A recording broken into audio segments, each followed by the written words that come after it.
भक्तांविनाच शारदीय नवरात्र महोत्सवास सुरुवात, दुरून दर्शन देण्याची भक्तांची मागणी। शहरातील विविध देवी मंदिर, नवरात्र मंडळात तसेच घरोघरी घटस्थापना करून शारदीय नवरात्र महोत्सवास सुरुवात झाली। भक्ताविना जल्लोषाविना आई राजा उदोचा जागर झाला। पूर्व विभागातील कालिका मंदिर, श्री हिंगुलांबिका मंदिर, भारतीय चौक नवरात्र महोत्सव मंडळ या ठिकाणी पारंपरिक पद्धतीनेच परंतु सोशल डिस्टन्सिंग पाळत पूजाविधी संपन्न झाले। भारतीय चौकातील मंदिरात समाजसेवक सुरेश फलमारी, माजी महापौर पूर्णचंद्र पुंजाल यांच्या उपस्थितीत पूजाविधी संपन्न झाले। भारतीय चौक नवरात्र महोत्सव मंडळाची स्थापना 1974 साली झाली। त्यानंतर जवळजवळ 25 वर्ष आपल्या चौकात देवीचा उत्सव होत होता। त्यानंतर आपल्या मंडळाचे अध्यक्ष सकाराम सुरवसे, कार्याध्यक्ष विठ्ठलराव चिट्टंपल्ली, सचिव पुंजाल सर, नामदेव पवार, शंकर महाले, दत्तात्रय महाले अशा अनेक मंडळींनी त्यांच्या भावना होत्या बाबा आपण कायमस्वरूपी मंदिर बांधावं। मग त्या हेतूनं त्या काळी सगळ्याकडून वर्गणी गोळा करून 4/7/1991 साली जगद्गुरू शंकराचार्य यांच्या शुभ हस्ते ह्या देवीची प्रतिष्ठापना करण्यात आली। ह्या मुळात इथं जे प्रतिष्ठापना करण्यात आली, एक लोकांची भावना आहे ही देवी जागृत आहे म्हणून दरवर्षी मोठ्या प्रमाणात नवरात्रात उत्सवात मोठ्या प्रमाणात महापूजा होतात। पुणे, सांगली, सातारा, हैदराबाद, मुंबई ह्या ठिकाणून भक्तगण येतात आणि महापूजा करून जातात आणि देवीला नवस मागतात आणि ती देवीचं नवस पूर्ण झाल्यावर पुन्हा पुढच्या वर्षी सुद्धा येऊन महापूजा करतात। त्यामुळे देवीवर लोकांची अफाट शक्ती आणि श्रद्धा आहे। मंडळाची स्थापना 74ला झाली, 1974।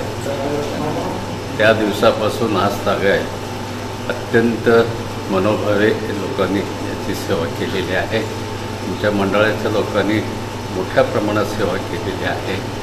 जास्तीत जास्त सुरेश फलमारे यांनी लक्ष या ठिकाणी दिलेलं आहे आणि त्यांचे सर्व सहकारी या ठिकाणी लक्ष दिलेलं आहे की जागृत माता असल्यामुळे की ज्या घटना सुरुवातीपासून देवी आणल्यापासून तिथं स्थापना होईस्तोपर्यंत अनेक अशा घटना घडलेल्या आहेत की त्यामुळे ती देवी जागृत आहे हे सिद्ध झालं आहे। या ठिकाणी पूर्वी मंदिर होण्या अगोदर देवीचं वास्तव्य होतं। देवी या ठिकाणी बाजूलाच एक मंदिर आहे, तुळजाभवानीसारखंच मंदिर आहे, तिचं हे सगळं स्वरूप या ठिकाणी आलं आहे म्हणून याला लोक मानतात। या ठिकाणी अनेक लोकांनी आपली मनोकामना पूर्ण करून घेतलेली आहे। अशा या देवीचा आम्ही दरवर्षी अशा पद्धतीनं साजरा करतो। कालिका मंदिर येथेही पारंपरिक पद्धतीने पूजाविधी संपन्न झाले। ज्यावेळी शुभमस्तू भक्ती चॅनल प्रमुख रेणुका बुधारम उपस्थित होत्या। कोविडमुळे आपण चांगल्या प्रकारे कार्यक्रम साजरे करू शकत नाही, कारण भाविकांना कोणालाही मंदिरात प्रवेश नसल्यामुळे आम्ही छोट्या प्रमाणात परंतु जे विधीपूर्वक पूजा आहेत ते करत आहोत।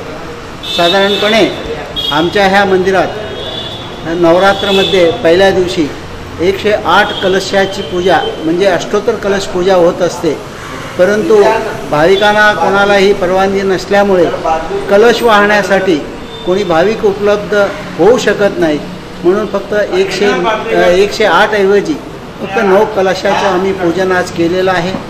श्री हिंगुलांबिका मंदिर येथेही पूजाविधी पार पडले। मंडळाने ऑनलाईन दर्शनाची सोय केली आहे, मात्र भक्तांना देवी दर्शनाची आस लागल्याने भक्तांची गर्दी मंदिराबाहेर झाली होती।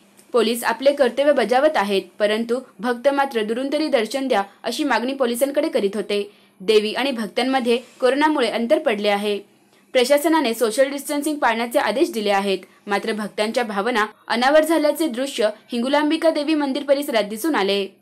पुजाऱ्यांनीही बाहेरून दर्शन घेण्याची सोय प्रशासनाने करावी, त्या दृष्टीने विचार करण्याची विनंती शासनास केली।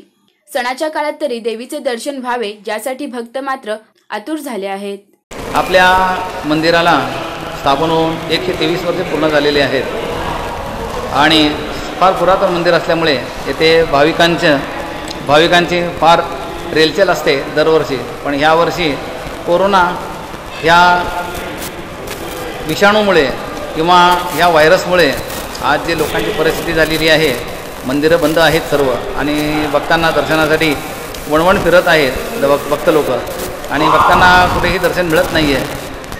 आपल्या ह्या मंदिरात आपण सर्व ट्रस्टींमार्फत आपण सर्व भक्तांना नम्र विनंती करतो की ते नवरात्र महोत्सव आपापल्या घरी राहून साजरा करण्याचे कृपा करावी। लोकांना देवीचं दर्शन म्हणजे सोन्यान पलीकडे झालेलं आहे. सर्व देऊळ, सर्व मंदिरे बंद करण्यात आलेली आहेत आणि लोकांना मंदिरात तर प्रवेश नाही आहे, पण बाहेरूनसुद्धा त्यांना दर्शन देण्यात प्रशासन मागे पुढे पाहत आहे व त्यांना हाकलून लावत आहे. कमीत कमी बाहेरून तरी दर्शन मिळालं पाहिजे अशी व्यवस्था सरकारने करावी अशी मी सरकारला विनंती करतो आहे.